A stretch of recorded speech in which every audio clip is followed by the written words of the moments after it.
السلام علیکم دوستو، میاں بیوی میں جھگڑے کیوں ہوتے ہیں؟ دوستو سنیے اس بیان کو مولانا جرجیس کی آواز میں۔ کھانا پکانے کی ذمہ داری بھی بیوی کی نہیں ہے؟ میری بہنیں اگر ہیں تو سنو، آج تمہیں خوش کر دیتا ہوں۔ اگر تمہارا پتی تمہیں پورا خرچہ نہیں دیتا ہے تو تم اپنے پتی کی جیب سے اتنا پیسہ اس کو بتائے بغیر لے سکتی ہو جتنی تمہیں ضرورت ہے۔ معاف کیجئے گا، 150 روپے ساڑی کی ضرورت ہے تو 3000 مت لینا۔ میں یہ باتیں بہت کم بتاتا ہوں، اس لیے کہ ایک جلسے میں ہم اپنی بیوی کو لے کر گئے تھے اور وہاں ہم نے یہ بتا دیا، دوسرے دن میری ہی جیب سے 5000 غائب ہو گئے، تو اس لیے تھوڑا ڈر لگتا ہے، عورتیں ناجائز فائدہ اٹھانے لگتی ہیں۔ پھر بیویوں کو چاہیے کہ وہ اپنے شوہر کی جیب سے اتنا لیں جتنے میں بچوں کا، اور وہ بغیر بتائے بھی لے سکتی ہے، اس کو چوری میں نہیں لکھا جائے گا، کیونکہ عورت آپ کے پیسوں کی حقدار ہے اور آپ اپنے بچوں پر خرچ کریں، یہ آپ کی ذمہ داری بنتی ہے۔ بہت زیادہ نہیں، بالکل کنجوسی بھی نہیں۔ اب آدھا کلو گوشت کی ضرورت ہے، اب 250 گرام لا کے دینا، اتنی پکا چل، یہ بھی نہیں خرچ کیجیے۔ میاں بیوی میں بہت پیار محبت بھی ہونی چاہیے۔ اور سنو، عورتیں اگر کبھی غصہ ہوں تو شوہروں کو چاہیے، آپ لوگوں کو، ہمیں اور آپ کو، کہ ان کی کچھ سن لیں۔ ضروری نہیں کہ اپنی بیوی کی ہر بات کا جواب دیں۔ حضرت عمر فاروق کے پاس ایک نوجوان آیا شکایت لے کر اپنی بیوی کی، تو ان کے ایک باہر کمرہ بنا ہوا تھا، اس کمرے میں بیٹھ گیا تو کیا ابھی حضرت عمر نکلیں گے تو اپنی بیوی کی شکایت کریں گے، لیکن دیکھ رہا ہے کہ اندر آواز آ رہی ہے، دروازے پہ کان لگایا تو کیا سن رہا ہے کہ ان کی بیوی عمر کے اوپر برس رہی ہیں۔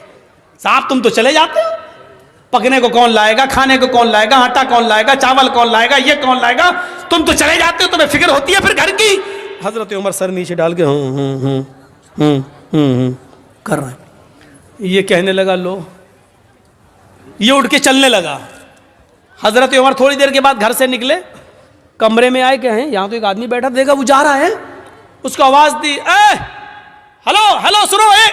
اس نے پیچھے مڑ کے دیکھا، ادھر آؤ، جی تم تو میرے پاس آئے تھے نا؟ جی ہاں بولو، کس کام سے آئے تھے؟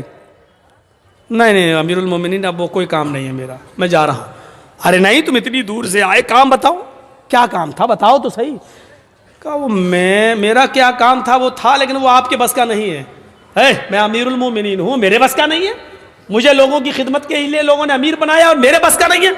کہا امیر المومنین، میری بیوی مجھے الٹا سیدھا بولتی ہے، اتنا بولتی ہے میں سن نہیں پاتا ہوں، میں یہ شکایت لے کے آیا، میں نے سوچا آپ سے کریں گے، سن رہا ہوں یا دیکھتا ہوں کہ آپ تو خود ہی اسی بیماری میں مبتلا ہیں، آپ تو خود اپنی بیوی کے سن رہے ہیں، تو میں نے سوچا کہ جب آپ خود اپنا علاج نہیں کر پا رہے تو میرا کیا کریں گے، میں چل دیا۔ کہا بیٹھو، سنو۔ کہا کیا؟ بیوی سے جب ملتے ہو، ہم بستری کرتے ہو، تو جو بچہ پیدا ہوتا ہے وہ بچہ کس کا ہے؟ کہا میرا۔ اس کو نہلانے اور دھلانے کی ذمہ داری کس کی ہے؟ کہا میری۔ بیوی جو آپ کے بچے کو دودھ پلا رہی ہے، یہ اس کی ڈیوٹی نہیں ہے دودھ پلانا، پلا دیتی ہے، اگر وہ دودھ پلانے کا پیسہ آپ سے مانگے تو آپ کو دینا پڑے گا، لیکن پھر بھی وہ پلا دیتی ہے بیچاری فری میں، یہ کس کی ذمہ داری ہے دودھ پلوانے کی؟ کہا میری۔ کہا یار، جب وہ ہمارے بچے کو نہلا دیتی ہے، دھلا دیتی ہے، لیٹرین کرا دیتی ہے، اس کے گندگی کو صاف کر دیتی ہے، اس کو دودھ پلا دیتی ہے، کھانا پکانے کی ذمہ داری بھی بیوی کی نہیں ہے؟ مولانا صاحب یہ کیا بیان کر رہے ہو؟ گھر کا کہیں الٹا سیدھا نہ ہو جائے معاملہ گڑبڑ۔ یقین مانیے، جب آپ کا نکاح ہوتا ہے تو آپ سے کہا جاتا ہے کہ آپ کا نکاح فلاں فلاں کی بیٹی کے ساتھ اتنے روپے مہر کے عوض علاوہ نان نفقہ آپ کے ساتھ آپ کے نکاح میں دیا جا رہا ہے، کہ آپ نے قبول کیا؟ تب آپ کہتے ہیں میں نے قبول کیا۔ اس میں آپ کو کیا کہا جاتا ہے؟ اتنا مہر ہے علاوہ نان نفقہ، یعنی نان مانی روٹی، نفقہ مانی خرچہ، یعنی روٹی اور کپڑا خرچہ یہ سب الگ، اس کے علاوہ روٹی آپ کو دینا ہے، کھانا آپ کو دینا ہے، اگر وہ نہیں پکاتی ہے تو آپ اس سے زبردستی نہیں پکوا سکتے ہیں، اور کھانا آپ کو کھلانا پڑے گا، خود پکاؤ کھلاؤ یا ہوٹل سے لاؤ کھلاؤ۔ لیکن دوستو ویڈیو اگر اچھی لگی تو سبسکرائب ضرور کرتے جانا، ایم ڈی فرمان اسلامک چینل۔ تو کیا تم اتنا بھی نہیں سن سکتے ہو؟